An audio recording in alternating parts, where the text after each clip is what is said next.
Hello, Arc fam, and welcome back to the channel.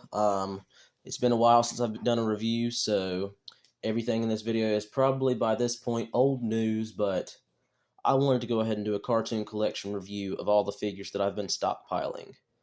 So I have several different waves. I no longer remember which characters go in each wave, so I'm just going to go ahead and go one by one with the figures that I would like to review first. And I'll do comparisons and stuff like usual. So I hope you guys enjoy. First up, we're going to start with Ram Man.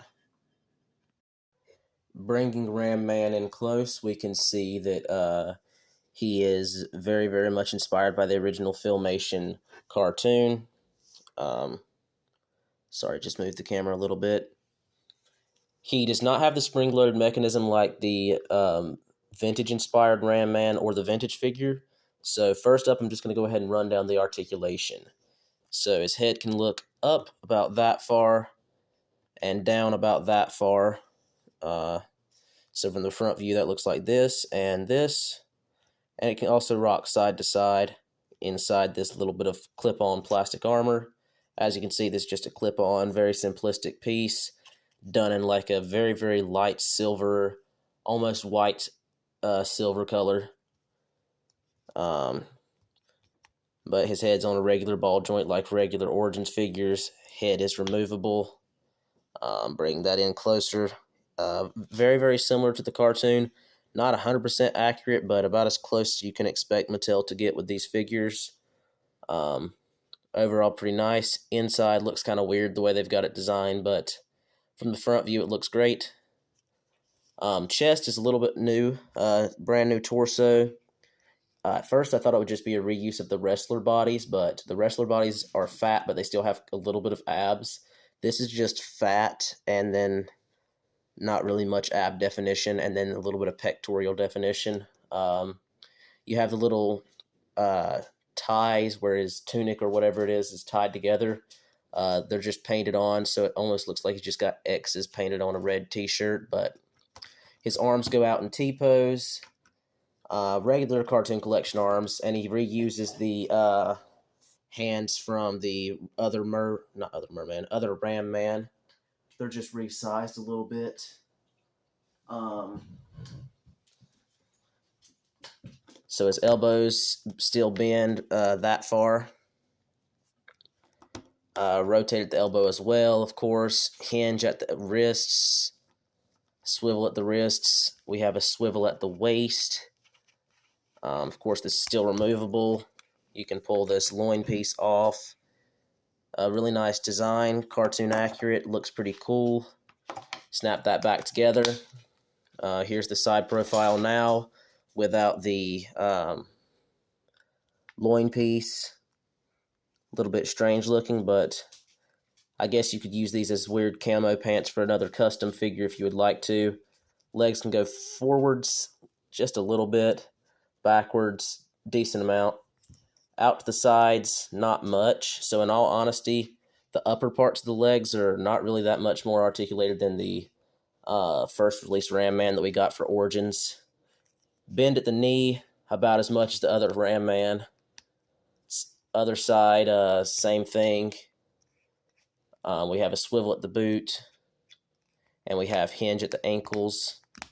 Tight ratchet joints at the ankles, so that's nice. It's nice to have tight joints on a more hefty figure. Overall, he's still very lightweight, though. Putting his chest armor back on and his head back on. Oh, head has to go first. That's worth mentioning. The base of the helmet is wider than the hole on the armor, so you do have to put the head back on first. And we're going to go ahead and pop him apart and put the loin piece back together. Just like that. And then we're going to go ahead and move on to comparisons. I don't think that Ram Man came with any weapons. I've had him out of package for a while. I'm pretty sure he came with that little demon face thing that looks like some kind of woman demon cast in like a orangish bronze color. But I don't have that out to compare. First off, we're going to bring in the regular Origins Ram Man. There we go. So now you get to see the height comparison. Straighten the legs out on the cartoon collection. There's how they scale together. Like I said, the hands are just reuse, actually. I don't even know if they're resized. Yeah, they're slightly resized, but the hands are like these Doughboy hands on either side, like Pillsbury Doughboy looking, or Michelin Man hands. I don't know if anybody else ever noticed that the Michelin Man is literally just the same as the Stay Puft Marshmallow Man from Ghostbusters. I thought that's kind of funny. Second comparison, we're going to bring in the Turtles of Grayskull Ram Man for scale and overall armor design. He's really, really cool. Just picked him up as well. I'm going to be doing a Turtles of Grayskull review on the channel soon. Oh, here's a little bit of copper. I've been looking for these little pieces of copper wire. I scrap copper and other metals, so I've been looking for those. That's pretty cool to find suddenly. Anyway, I'm going to be doing a Turtles of Grayskull review, showing off some figures that I just picked up recently. So we'll get to that on the channel soon. Moving these Ram Men off to the side, I'm going to bring in the Masterverse Ram Man. So here's how they look side by side. Masterverse 1 is quite a bit taller. In all honesty, I like using the Masterverse 1 for Origins sometimes because I feel like Ram Man should be like a taller, more muscular character. I'm excited to compare this Ram Man to the Cartoon Collection 2000X Ram Man that's going to be coming out. I feel like that'll be a really, really nice comparison. That's it for Ram Man, so we're going to go ahead and move on. Next up, we have Invisible Skeletor. Overall, I really like his head sculpt. It's really nice. Very similar to the first release Skeletor, so go ahead and bring that in for comparison. Here's how they look side by side. The head sculpt's the same. There is an interchangeable faceplate for the Invisible Skeletor, but I still have that in package. He does not come with a sword like this first release does, but he does come with the same Havoc staff. So here they are side by side. That's what they look like together. Overall, for the most part, Invisible Skeletor is really cool. That's basically all that I have to do for that comparison, so we're going to go ahead and move on. Here we have Fang Man from the Cartoon Collection series. I went ahead and threw this sword that came with the He-Man figure, the Sword of the Ancients, with this Fang Man because he does not come with any weapons. This sword actually has a cool snake motif on it. I don't know if you guys can see that, but there's actually like a skull with fangs. I don't know if it's actually a snake or not, but it looks kind of like a snake skull. So it looks really cool with this Fang Man figure. Colors are really nice on this Fang Man. I wish they would have done a more cartoon accurate head instead of reusing the head from the Reptilax because that head was not as accurate to the original concept as it should have been. So them just recoloring it didn't really work out in my opinion, but here's how that head looks off the body. Go ahead and bring that in closer so you guys can look at that. Focus, there we go. It's still a pretty cool head sculpt overall. Details are nice. It's just not quite accurate to the cartoon. Oh my goodness, my dog keeps making a lot of noises. Sorry about the audio issues. Putting the head back on the figure, moving the sword out of the way. Head can look up that far, down that far, rock about that far and that far, side to side, all around. Arms can go out to T-pose, bend at the elbows, swivel at the elbows, hinging at the wrists, splits about that far. This is the only figure that I'm going to do the articulation for the standard male figures because they all have the same articulation and none of the armors get in the way.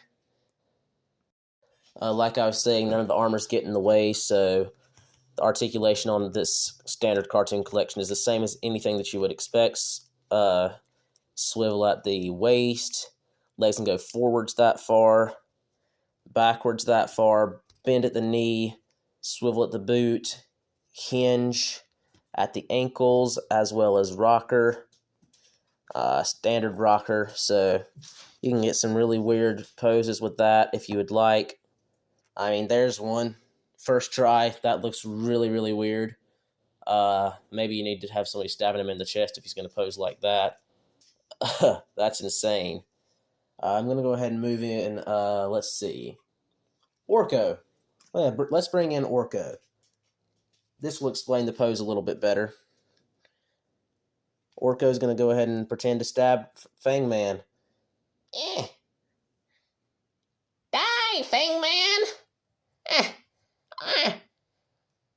I'm not a hero. I'm just a court jester. Sorry, I don't know what that was about, but here's another reptilian, a warrior that works for Skeletor. Right now, Skeletor's still invisible, so here's all three of those figures side by side. Skeletor's obviously right here beside Whiplash. Oops, just knocked him down. Overall, these figures look really cool together. Fangman's awesome. Oops, knocked down Whiplash too. Next up, we're going to go ahead and do Whiplash while he's on screen. So moving Fangman off to the side.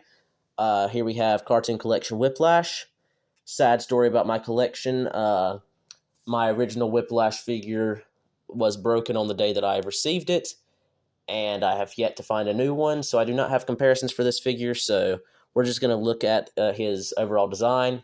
I will go ahead and show how the waist is not hindered by the tail. The tail's rubbery, so it does hit the tail when you turn the waist, but you can spin the waist all the way around if you would like to. Tail is just pliable, rubbery plastic. It comes off, I think, yeah, it comes off just on a peg system like that. In the package, it's disconnected, and then you have to connect it, and then it snaps in really nice, just like so. Of course, you have this crease line right here, but at least they lined it up with the ridges in his back, so it's not as bad as it could be. The rest of the articulation is the same, except for, it is worth mentioning, he has a vertical hinge on this hand, reused from Prince Adam. I'm sorry, I went off camera for a second, but he has a vertical hinge, so by the power of lizard people, he has a rocket launcher. I don't know what to say about that, but he comes with a rocket launcher, so it's actually really warped on my particular one. Hard plastic at the tip, and then more rubbery. Actually, no. Whole thing's hard plastic, so I don't know why it's warped like it is. But as you can see, it's totally warped. Nice little curve this way. Overall, Whiplash turned out pretty good. I will show the head articulation. He looks up about that far and down about that far, and then rocks side to side with his double, almost triple chin. Head sculpt's pretty nice on this figure. Very similar to the cartoon. It's not quite as detailed as I would have liked it. But overall, head sculpt's pretty nice in my opinion. So here's what it looks like close up. Nice green color. A little bit too bright, but I prefer too bright than too dull, in my personal opinion. Of course, he's got a different loincloth than the other characters. It's unique to this figure. And then he reuses these same boots that have been used on Clawful, Buzz Off, and Web Store, and maybe a few other characters like Murder Man and stuff like that. But overall, Whiplash turned out really nice. Gonna go ahead and move on to the next figure. Alright, so next up is going to be Orko. Here's the packaging that he came with, same as the rest of the figures from the Rise of the Horde series for Cartoon Collection. As you can see, we have the Uncle Montork parts inside here. I'm going to get those out of the package. I actually had to run to my storage room and get the packaging for that. So I'm going to go ahead and show off the back of this packaging. So we've got some nice artwork as seen on the return of Orko's uncle. We have some interesting looking characters back here. I'd actually love to see both of these characters in Origins. The female character looks really, really cool. And that dude, he's just so strange. I feel like for the arms on that cone-headed dude, you could actually just reuse the regular Origins arms from Orko, and then do like a thinner chest modification on like maybe the Mantenna body, and then upscale the Ninja Turtles feet or something like that. But there's the packaging on there, like I said. Moving down, you can just show that you can include swappable not that you can include, that it includes this swappable Uncle Montork head and includes hero medal and floating stand. I've also put away the hero medal, so that's what that looks like.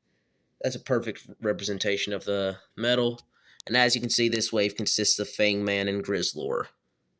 Figures in this wave all come with the Future Tense Part 5 of the Horde Invasion Saga comic book. You have King Grayskull's wife right here. I'm not familiar with this character. I just really can't figure out who she is just from the front of the cover. I'm going to just flip through some of the pages.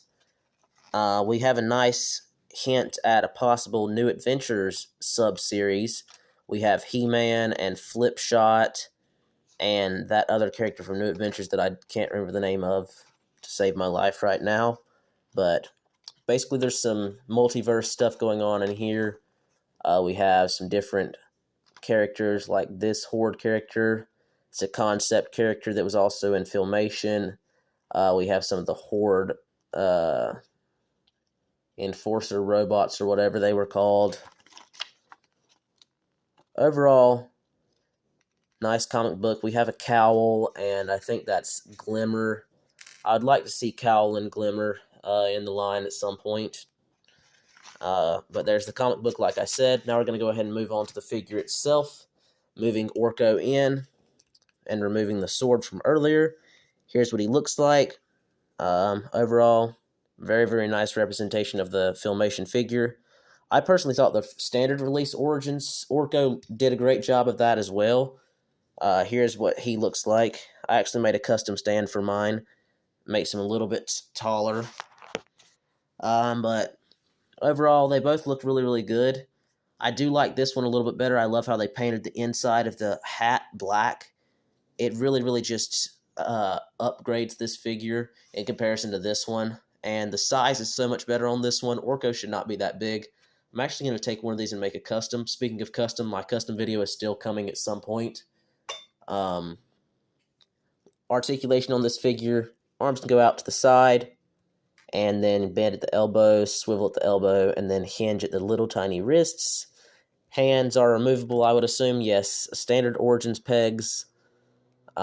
These hands are so small that the only figures that you can really swap with would be female characters for it to actually look right. But head looks up, well, hat looks up, I guess, and then head's on a separate ball joint, so the hat and head can just roll all around like that.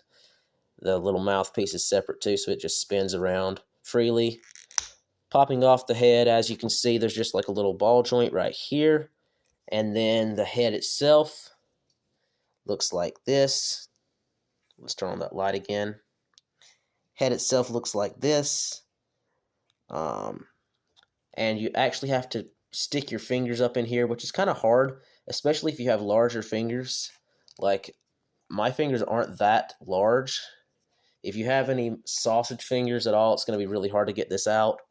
But there's another ball peg joint at the top, and you kind of have to just pry that open. As you can see, I had to put a lot of force using that sword to get that out, but just another ball joint up here, which makes the hat separate. So technically, you could just balance that on there, and you could have headless Orko. If it didn't have the ears, it'd be really cool to use this for other customs as just like a hat, but with the ears, it's kind of weird. You could cut those off and like sand this down and repaint it, of course. But there's the head. Has two separate ball joints. The top one has a smaller peg hole, and the bottom one has a slightly larger peg hole. And of course, you can just tell by the shape of the head that it's not quite right if you turn it this way. We're going to go ahead and move the Montork parts in and convert this figure. Also, before we do that, here's the little scarf piece. So that's what that looks like. Here we have the Montork head and scarf piece with the beard. So there's what they look like separately. You could definitely reuse this beard on something, I feel like. You'd have to Dremel this out to where it would fit on a regular Origins figure, but then you could just slide this up onto somebody's face, and it'd be like, you could make a Santa custom. That'd be perfect. Make COVID-19 Santa and have his mask on his face. That'd be perfect. But There's what that looks like, and then here's the Orko head and scarf beside that to show the difference. Montork, of course, has glasses, but with the hood you can't see the rims or anything, so his eyes are just squared off instead of circular. To pop that on, we just keep the scarf on and we just firmly press, just like so, and then the head's on like that, and here's what bald Montork looks like.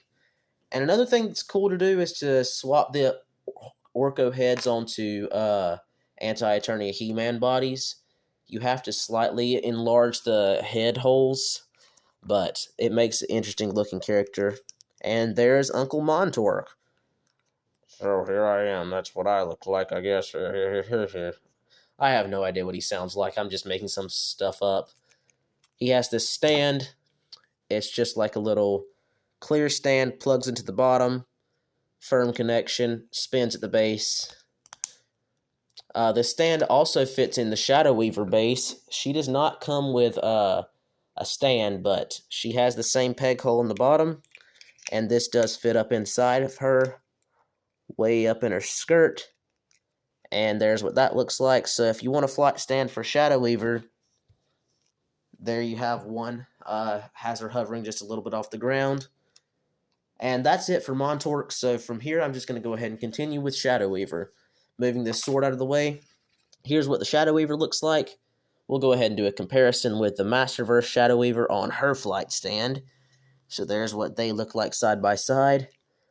This is from the Princess of Power sub-series. I doubt that we'll get New Eternia or New Etheria versions of the characters that we got in the Princess of Power series, because they were already basically New Eternia style figures under different branding, but we might. Anyhow, moving this figure off to the side, we can see that this Shadow Weaver comes with a staff, and her head sculpt is pretty nice. Looks like that. If it'll focus, there we go. A little reddish pink clan outfit. Cape is a little rubber piece that's removable, just like so. A little bit tattered at the bottom. And we have these long sleeve arms, bend at the elbow, straighten at the elbow.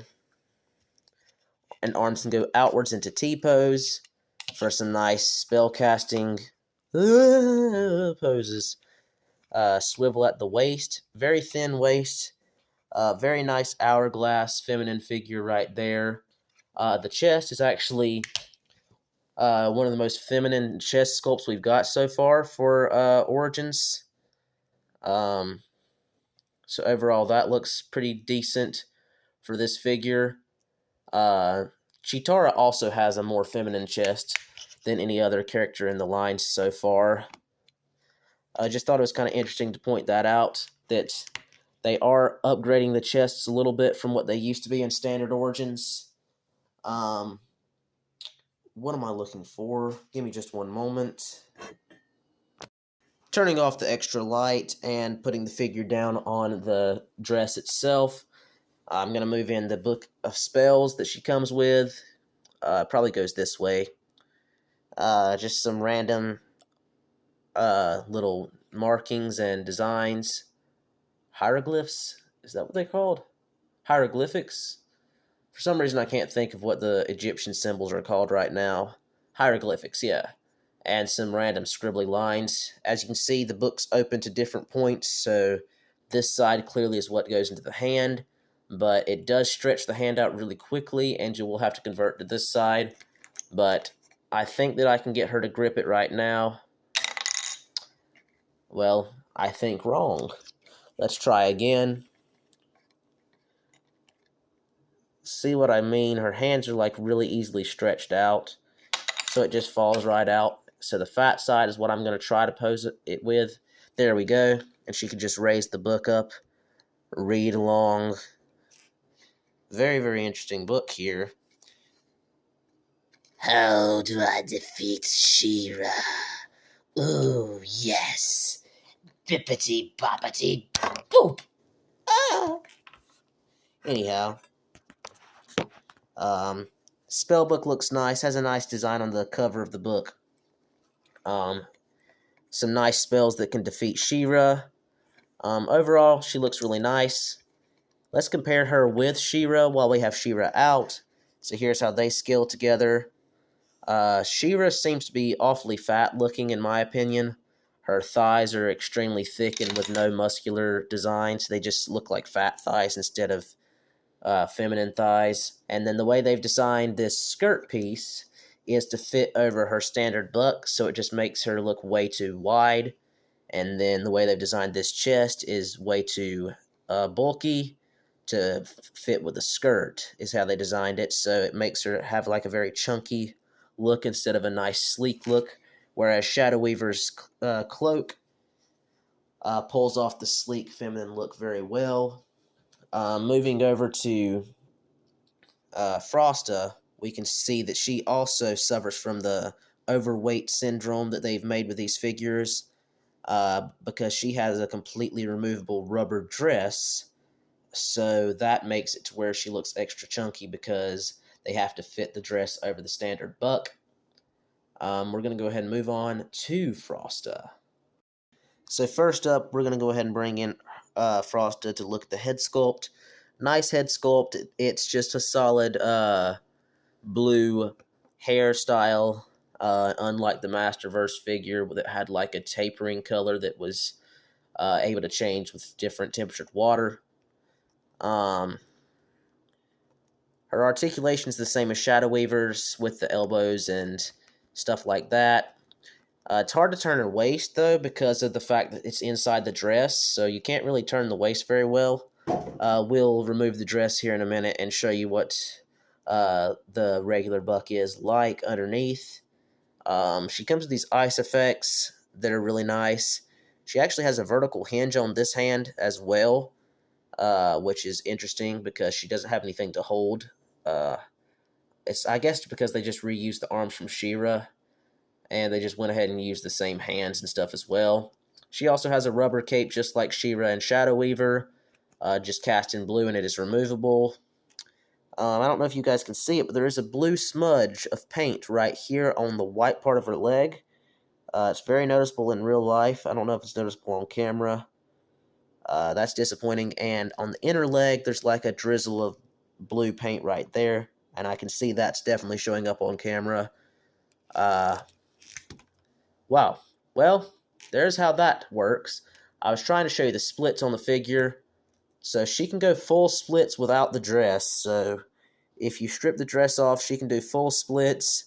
And she just has this underwear-like piece that's a reuse from Tila, I do believe. So there's what that looks like from the back side and the front side. The legs are extremely tight, and it almost sounded like something was breaking on the inside when I was trying to do that.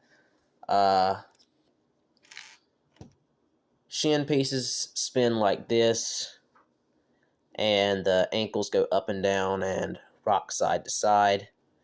And then, of course, we have the knee joint, which is pretty good knee joint in my opinion. So there's that. High heels and very tiny feet make it hard to balance the figure, but overall, you can get some nice poses, probably with a stand with the legs. But the only thing is, with the dress, as you can see, being so long, it makes it kind of hard to get in any good poses. So let's go ahead and remove the armor and show you what that looks like. So stripping off the dress, I wanted to go ahead and show the chest beside this Shadow Weaver chest. It's actually a reuse of the same chest.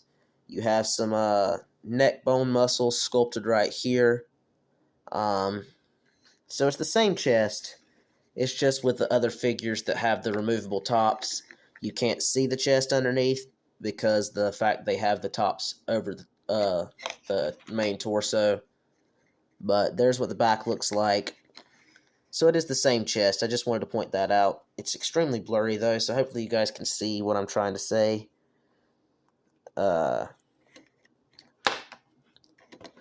But the chest for this figure is just basically a nice flesh tone, and then you have a little bit of white painted on the front. It's technically not some sort of lingerie or anything because of the fact that it doesn't cover the back. It's just like paint. Like you couldn't even count this as just like a casual tank top or anything because the way it's designed, it's just really weird. But there's what that looks like. Put the head back on the figure. So if you want to display your figure like this, I don't know why you would, but you could do like that. So there's how that would look.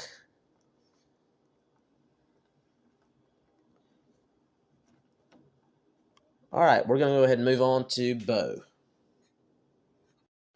Also, here's that dress close-up off the body. Like I said, it's just a rubbery piece that slips over the torso, and it's designed to fit around the body. So there's what that looks like. Now on to Bo.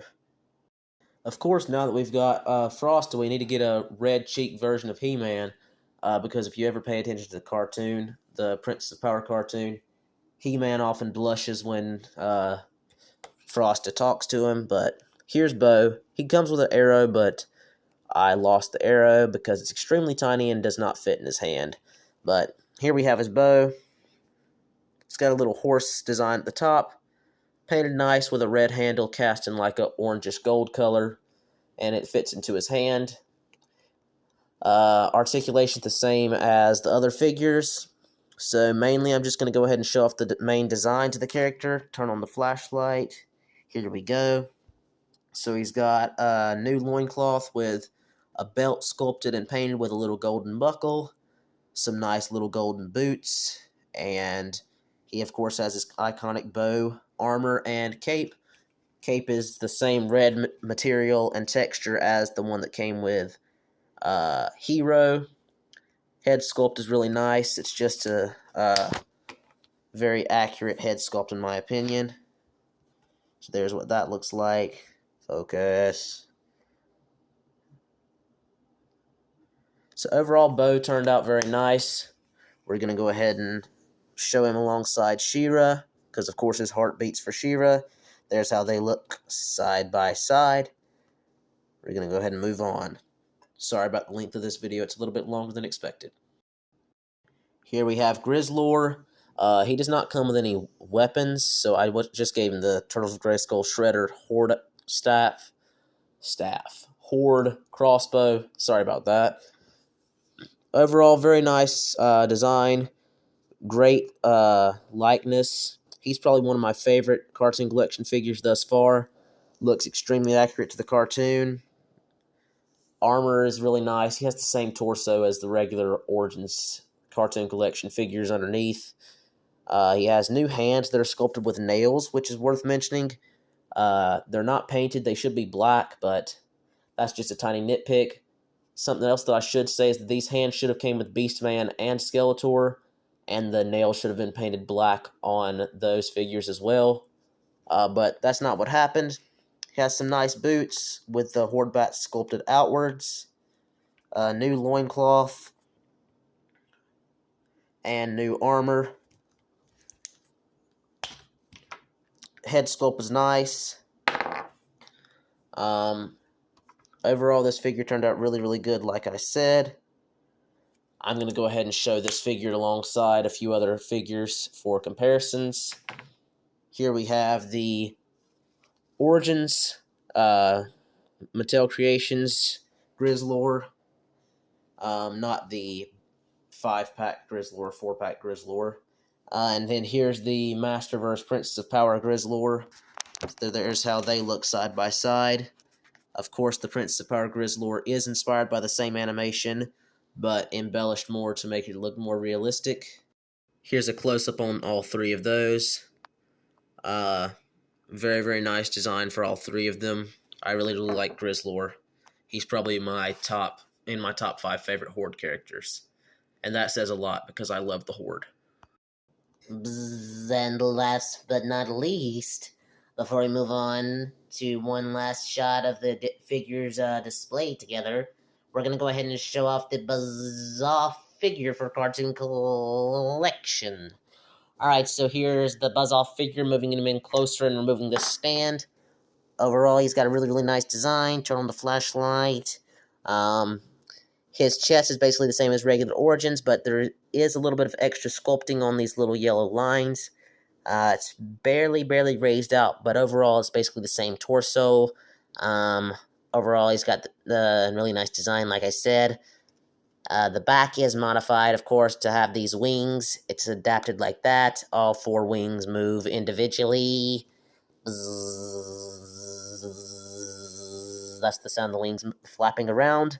Overall, Buzz-Off's wings look really, really cool.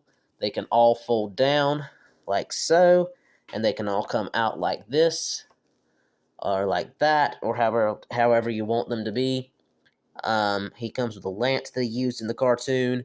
He used the same arms and legs as Clawful from the cartoon collection. Head sculpt is really nice. Let me remove that from the body. Head sculpt's really nice.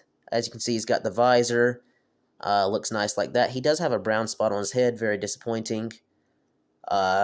Face sculpt's softer on this than the regular Origins Buzz-Off's head sculpt, but still really nice and works for what it's supposed to be. It's supposed to be animated, so there's what those heads look like side by side. Of course they are different, but they're supposed to be different. He doesn't have the fangs and stuff on this figure, and he actually has a more humanoid nose for the cartoon collection. Sorry about that. Let's put the head back on and show you how they look side by side. So here's the Origins and cartoon collection figure side by side. Skin tones are different. I'm not going to do a head swap, I don't think. But overall, they look nice together, in my opinion. Of course, the Origins wings are the little cybernetic wings that are the same as the vintage ones, but cast differently, of course. Overall, they look nice together. Moving on to the little display that I want to set up for the end of the video. Hope you guys have enjoyed the video thus far. Anyhow, one final thing, I just set up some Horde cartoon collection figures for some Great Rebellion members. If you guys look in the very background, you can see that I also have the Mattel Creations Stingor figure, so I will be reviewing him soon. I also have the Red Shadow figure coming in very soon, and I have the Masterverse Mossman figure, so I'll probably just group all 3 of those together for one big review. I hope you guys enjoyed this video. Make sure to like, subscribe, tell your friends. Sorry about the length of it, but overall, I hope you guys enjoyed. Peace.